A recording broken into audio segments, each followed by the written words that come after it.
Today's video, we're going to talk about nonprofit Google ad campaigns or Google grant ad campaigns, basically where you get free money from Google for your nonprofit to be able to spend, usually starting with about $10,000, but could certainly go more. You can actually get more money if you can use the $10,000, but the problem is most people can't even spend the $10,000. It's the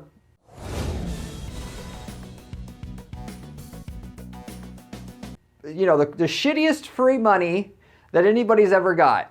And that's what people are basically thinking. And in this video, I'm going to turn that thinking around physically through the actions that you can do to change your whole opinion on the Google grant program. Google, don't go after me for my shenanigans and talk about the Google grant program, but respectively, this information is going to help the nonprofits that need it actually be able to use it and not struggle, and then maybe basically eventually give up on it being actually useful. $10,000 for what, basically.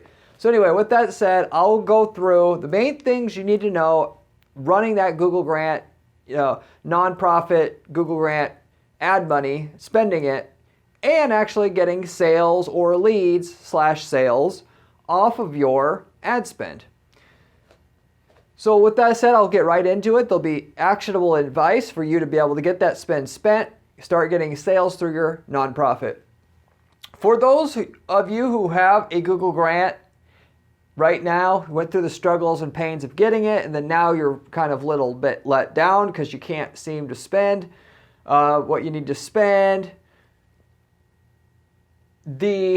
For those of you have the Google grant or are a part of the Google grant program, already know how hard it is to spend your free money. Like I said, most people that I've looked at 10, 20 different Google grant accounts at this point in time. The consistent thing is people can't spend their ad money. Why? Because there's that $2 per click bid limit that you probably are aware of already. And in every year Google ad costs go up. So every year it gets harder and harder to spend your money. In a lot of spaces, it's not $2 a click.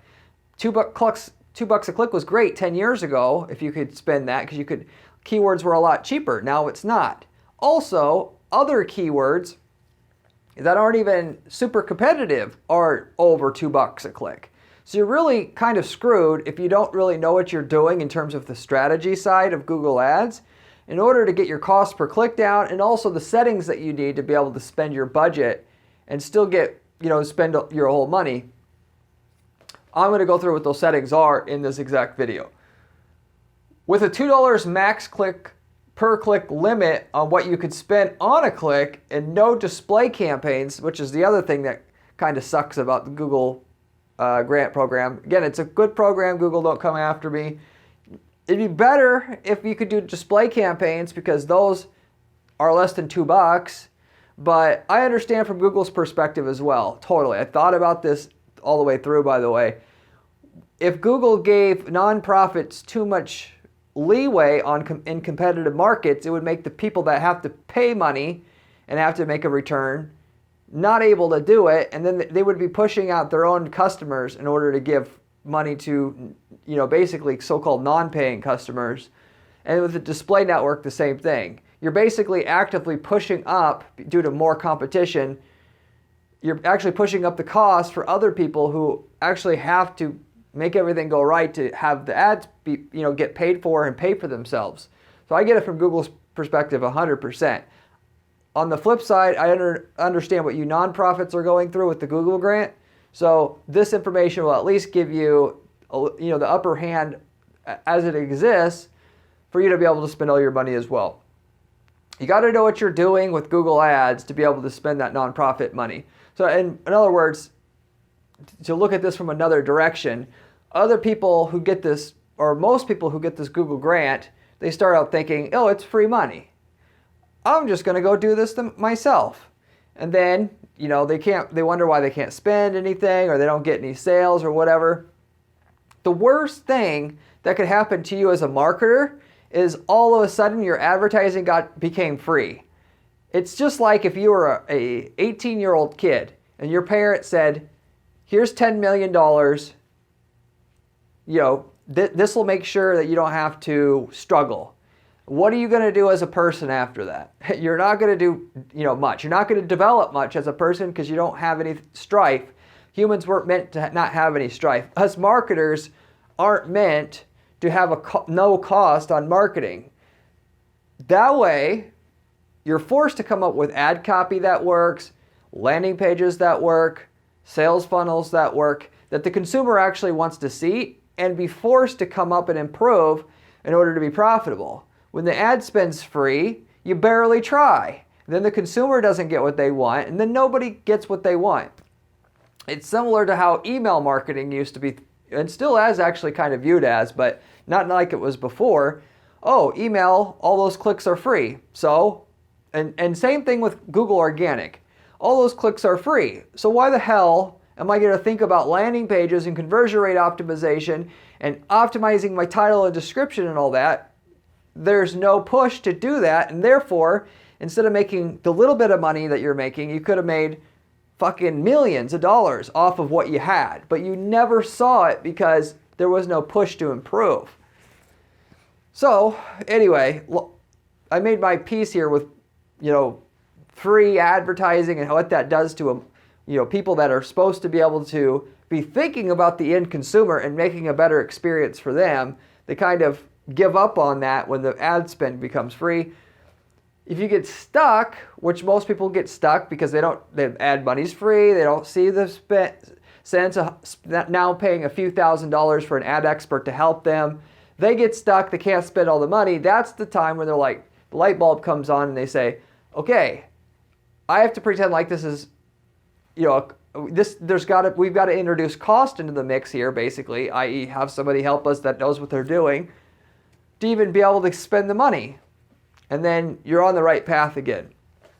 But then you usually get stuck because there's not a lot of information about nonprofit PPC strategy on Google or otherwise. A lot of really generic, basic advice that's not going to be the stuff that I'm going to give you here. Anyway, with that said, the number one secret people don't know to be able to get your clicks up through your account, because that's the number one problem. I have $10,000 of ad spend that I can get 5,000 clicks with that money or more, minimum of 5,000 clicks. I could only get 300 clicks in my account per month. The number one secret to get beyond that is to be able to switch to maximize clicks bid strategy. Ding, ding, ding, ding, ding, ding, ding. You switch to maximize clicks bid strategy, all of a sudden, guess what happens? That $2 artificial cost per click limit goes away to a degree. You switch over from manual CPC bidding to the maximized clicks. You'll notice most of the time anyway, maybe you've tried this, maybe you haven't. For the guys that haven't yet, I'm going to give you more than just this on this video. You'll notice instead of $2 a click that you were kind of maxed out before at, you're going $3, $4, $5, $6, $7, $8, $9, $10 a click. Once you look at the cost per click that you're paying after switching over to maximize clicks bidding strategy. So that one right there might just completely open everything up for you without having to do anything else, just that one piece of advice. However, again, you shouldn't certainly just stop there. Now that you can spend all your money, why don't you want to be effective? So instead of making, an extra $1,000 a month in sales, you're making $10,000 a month in sales. Because you actually thought like a marketer and you viewed this as having a cost, like I said before, and you go about it as if that $10,000 came out of your pocket directly and you had to make it profitable. And respectively, I understand with a lot of nonprofits, you aren't going to be able to make it profitable like a profitable company would have, but you should be thinking about how to squeeze out every last dollar. But not only that, as a side note as well, as I touched on at the beginning of the video, if you spend all your $10,000 and you're doing a good job of it, I've seen multiple other people go to Google again and ask for more ad money. They're not going to give it to you if you just do a half-ass effort setting everything up for your consumers that are searching, or consumers in general searching through Google. But if you do a good job, do an excellent job, you spend every dollar of that ad spend, you've looked like you've squeezed out every drop of efficiency out of your account to where a Google rep or a Google employee looks at your account and they say, wow, these guys really, really set their shit up well. That's the time, you're the person then that they want to give the $50,000 to. And you can get that kind of money. It's all extra money is available. You just got to go through the pain and effort. It's just like if I'm giving money to a charity, or, let's say I'm apt to give money in general to somebody that's helping themselves, not let's say a beggar on the street who I know is 5 minutes later going to buy a beer with it, because that's not productive. If I gave the beggar on the street and he came back and said, here, look what I built. I made this little hot dog cart and I just need this much more money, and 2 months later I won't even have to be on the street anymore.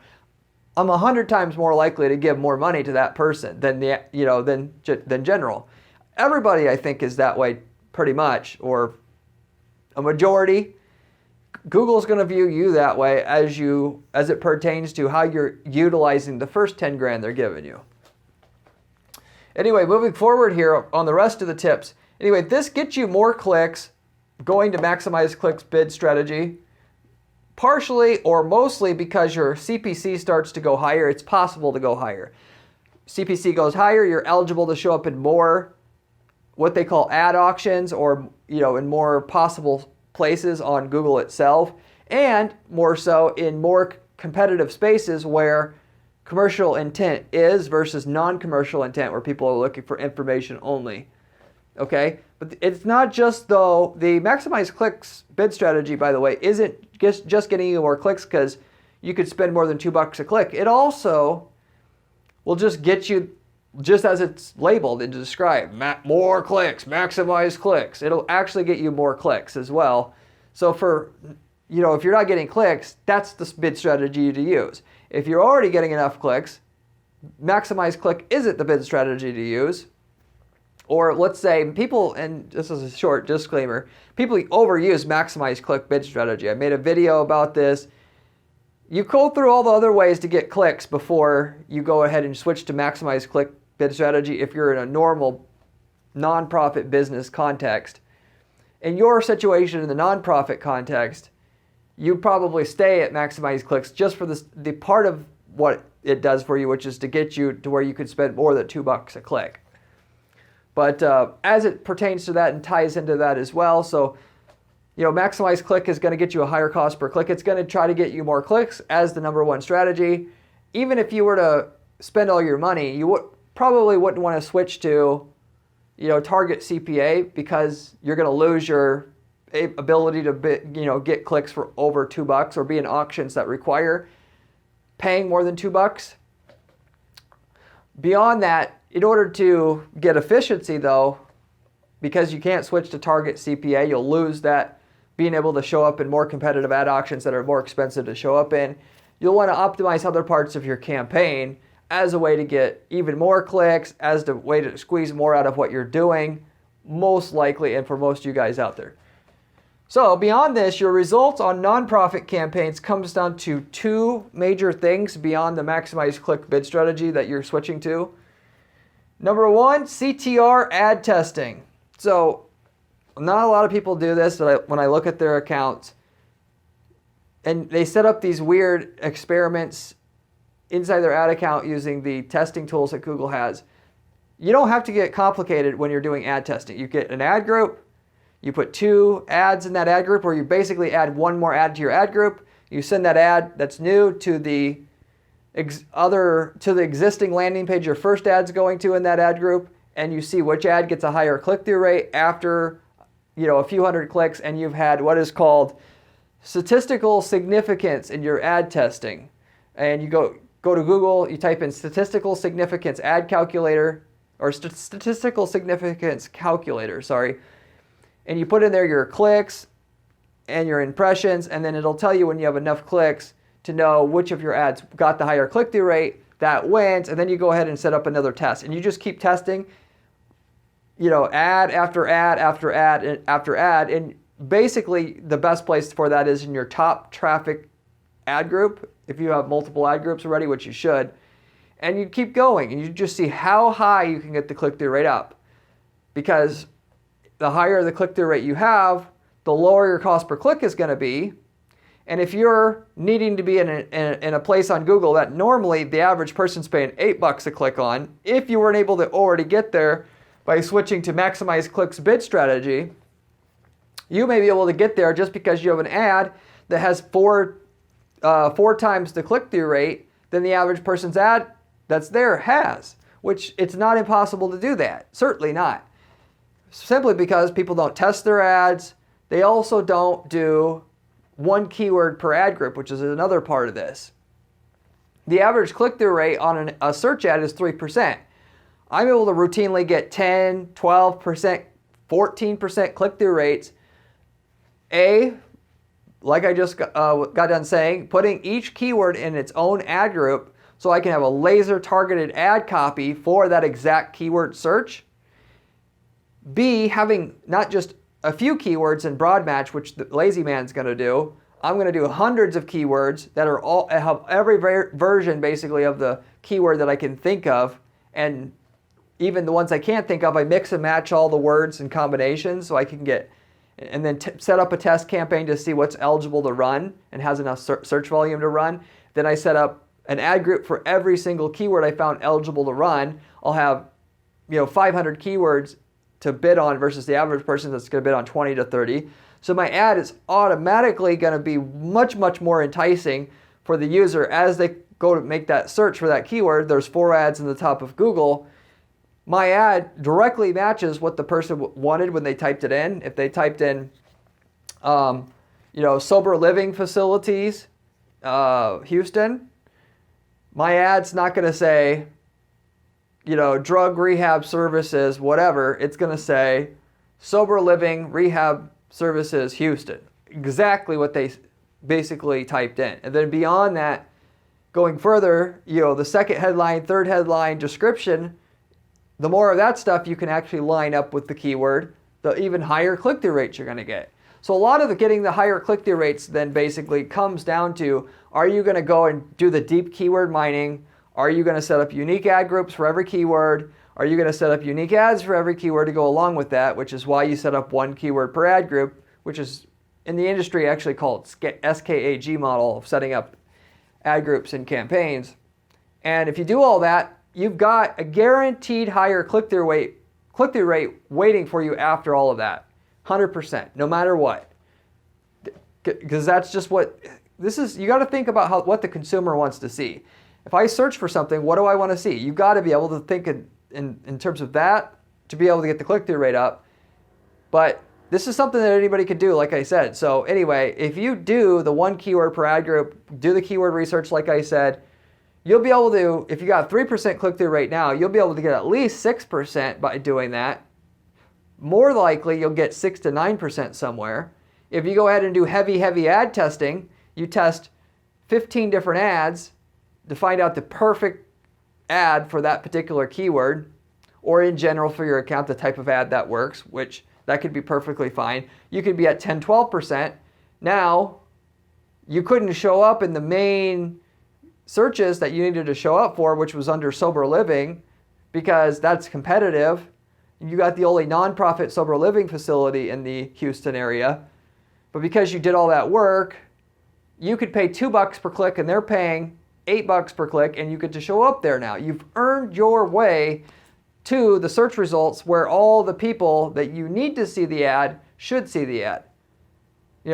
Versus on the flip side, the average person's thought process as they get the nonprofit money, because they aren't feeling the pain of losing the money physically and therefore not motivated, they're just going to simply say, what's other keywords we can target instead of sober living facilities Houston, which is too expensive.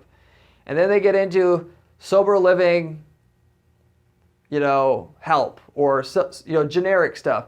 Sober living, why should I use sober living? All that stuff.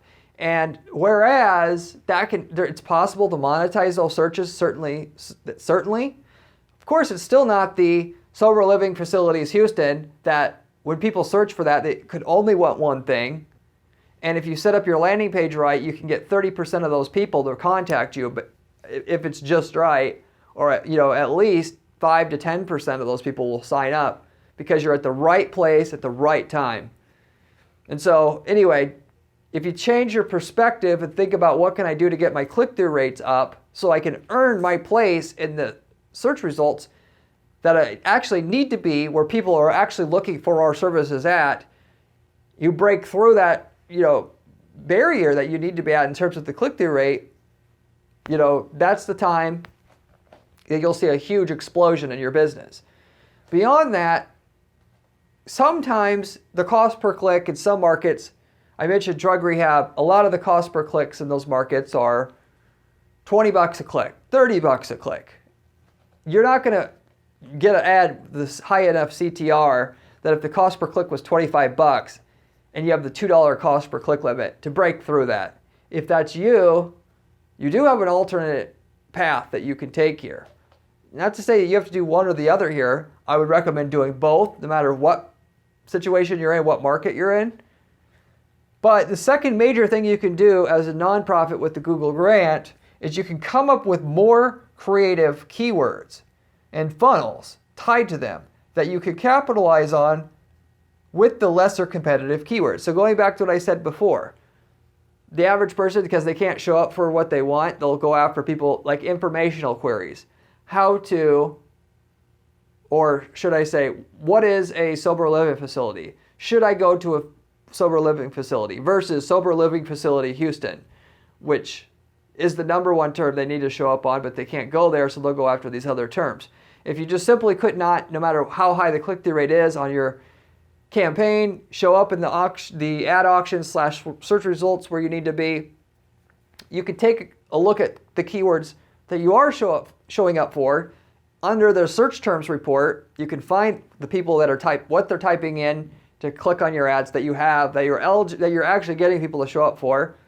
You can do the whole spiel, what I told you before, take all those terms, put them into their own ad groups, so there's one keyword per ad group, write a custom ad, but with the ad, if somebody's typing in, what is a sober living facility, or should I go to a sober living facility, if we want to be more specific here. In that situation, you can't just have on your ad say sober living facility Houston and expect that to work. That's the other thing that people are doing. They're just thinking, because again, they're not feeling the pain of the lost money here. They're just trying to say, okay, you're looking for information. We're offering an in solution. We're going to treat this search result and this ad like a billboard. That if we just show this billboard to enough people that have, that are searching on Google, some tiny percentage is going to want to click through our ad and we'll get them by chance. And that's good enough because the money's free and who cares? And that's really dumb because anybody can take a little bit more effort here and figure out something that somebody is looking for more information, or just information in general, I should say, to get them into the fold at a very high rate. And in a lot of cases, just as high of rate as if you were going after the terms that, people that are so-called ready to go and ready to buy today or ready to buy very soon with those, and that you can't show up potentially for because the cost per click is just way too high, $20, $30 a click already. And so if somebody's typing in, should I go to a sober living facility, and they're inside Houston and you're offering sober living services inside Houston, you have a place where you're offering that. The keyword again is, should I go to a sober living facility? A lot of those people are never going to want to go to a sober living facility. We'll get that right out of the way. There's nothing you can do about that. But 5%, maybe 10% are. So your goal is to get the 5 to 10% to come to you. And because the cost per click on this keyword is much, much less, because it's much less competitive, we can afford to have our ad show up there. And basically, because nobody else is advertising on that term, because it takes more work and it's off the beaten path, it's something that you would do later after you do the buying terms where people are looking to buy today. You could come up with a ad and landing page and or just a funnel to funnel that person into your business, but do it not just in an abrupt way. It's just like if somebody goes to a car dealership and you're looking around, you're looking to buy a new car, you're not for sure you're going to buy one. You get to the lot and the salesperson comes up to you and says, hey, what do you want to buy? You want to buy that car? Okay, it's $7,999. Let's buy it. Your credit card or check. It's too much, too quick. If somebody's not ready to buy, you cannot push them to buy now because it pushes them away. You have to be more seductive, for lack of other words to use for this. But so, should I enter a sober living facility? Ad says, sober living facilities can change your life. See why people are turning to sober living facilities as opposed to traditional drug treatment and other sources of getting clean and sober from drugs. Something like that. So then the person that's in that frame of mind, that's more so exactly what they want to hear. You're always on Google if you are going to bother to advertise and look at the keyword, what is it this person wants to hear? That's what I want to say. And if my offer doesn't match what that person wants to hear, then I either have two choices. Either I don't advertise on the keyword or I change my offer. In this case, if we have no other choice but we only have these scrappy keywords, these informational type keywords to bid on because this is all we can afford. This is the only thing that we can be eligible to show up on. Then you come up with an ebook, or something better would be to have a copywriter write you some copy talking about how in 2023 the sober living facility movement, how it's working. Just give no inclination that you're trying to sell them anything on the initial page. And then, in the middle, at the end of the page, type in, or have an opt-in saying, if you would like to see more about what the inside of a sober living facility is like, enter your name and email address here. And we'll show you a video that goes inside sober living facilities and shows you what they're really like. And that's something you should always go for in terms of your information. Something that you can know that other people want to see because you did research on this, you looked at reviews, discussion boards where people are talking about sober living facilities, and also what you can't normally just easily, hopefully, this doesn't have to be the case every time, but if you could find also something people want and isn't normally available through the general public on YouTube and stuff, you hit a jackpot. So in this case, they probably haven't seen what the inside of a sober living facility really looks like. It shows you the inside and the outs, the goods and the bads with it.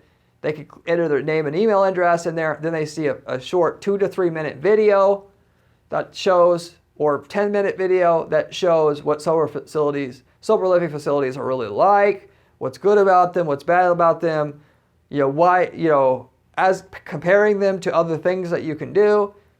Put a lot of work into the content. If the content sucks, you screw everything up. The only reason why you go through the trouble of this is for basically 80% of the people to say, when they see the information, they said, darn, that was good information. Normally I go to these websites, the website's bullshit. This time it was actually really good. If they say that, now you've got them on the hook. They'll do something for you because you've earned their respect and trust at that point.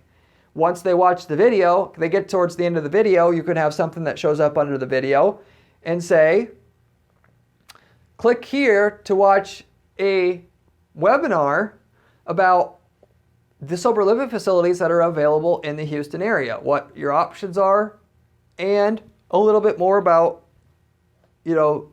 as pertains to the sober living space, how to get the best bet out of deciding to go to one and that kind of thing. But targeted around Houston, given you could target your ads to just target Houstonians if you're from Houston and that's where your facility is. And then they get into the webinar and they're a little bit, that webinar, usually webinars are about 45 minutes. They're sitting through a 45-minute webinar. By the time you get all the way through that, you keep their attention the whole time. This is not a simple task to keep someone's attention this whole time. I would recommend watching 50 other webinars if you can and look at how most people are, what's the convergence between all of them that gets them to work. The best ones are looking at, going on YouTube and typing in stuff about money-making courses and look what those guys are doing with their sales funnels, because those guys are just they're experts at this.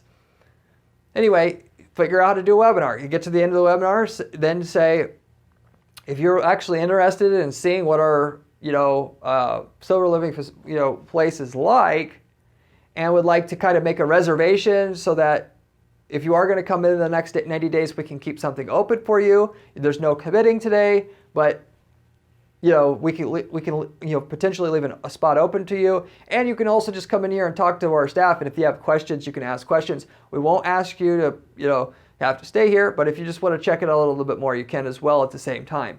Then, because they spent all that time on the webinar, they feel like if they don't go ahead and take advantage of that, they're going to have wasted their time.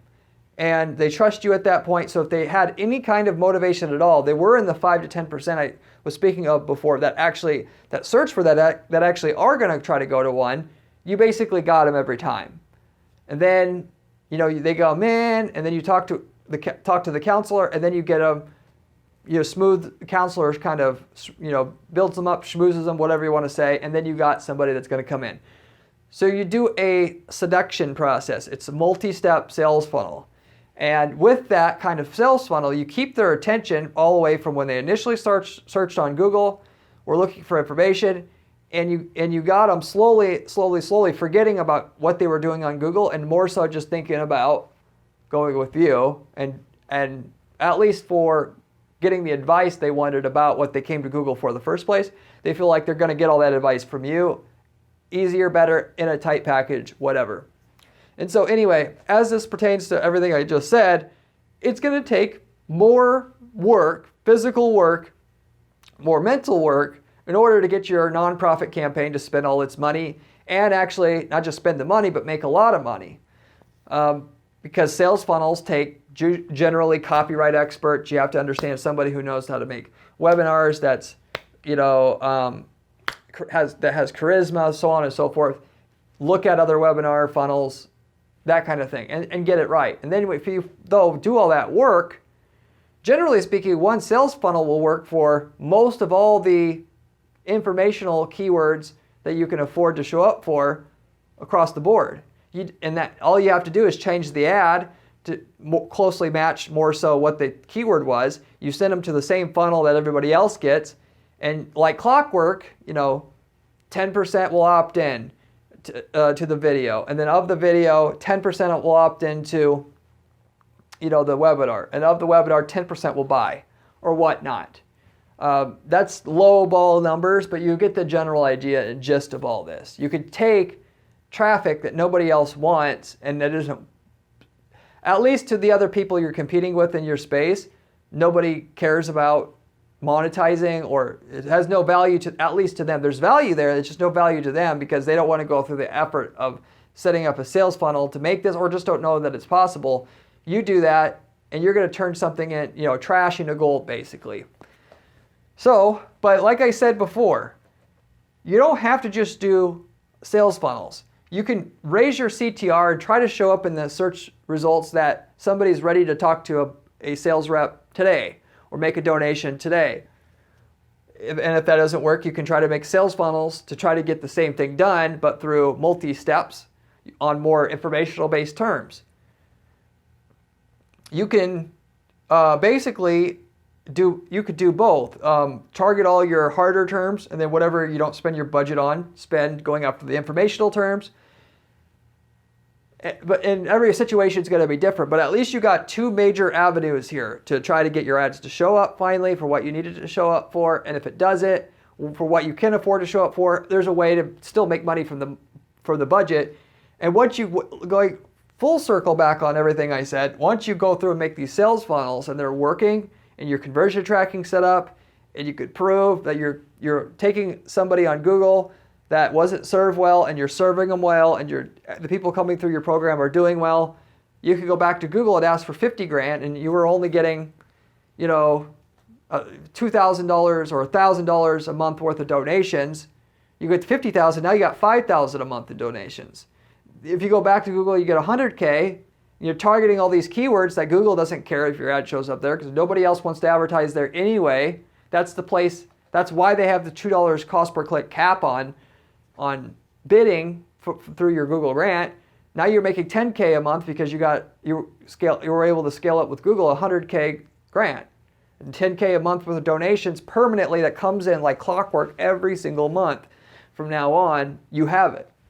So anyway, that's the summary that I have to give you about non-profit Google grant campaigns and what you can do to maximize what you're doing, get them to work, and so forth. If you liked the video, I would appreciate if you could give it a thumbs up and also consider subscribing to the channel. If you're running a nonprofit business, all this other stuff on this channel, as it applies to general for-profit companies, is all the same stuff that you can take advantage of as well. I give you working strategies that are working on our current clients' campaigns at our agency here, our PPC agency, Guarantee PPC.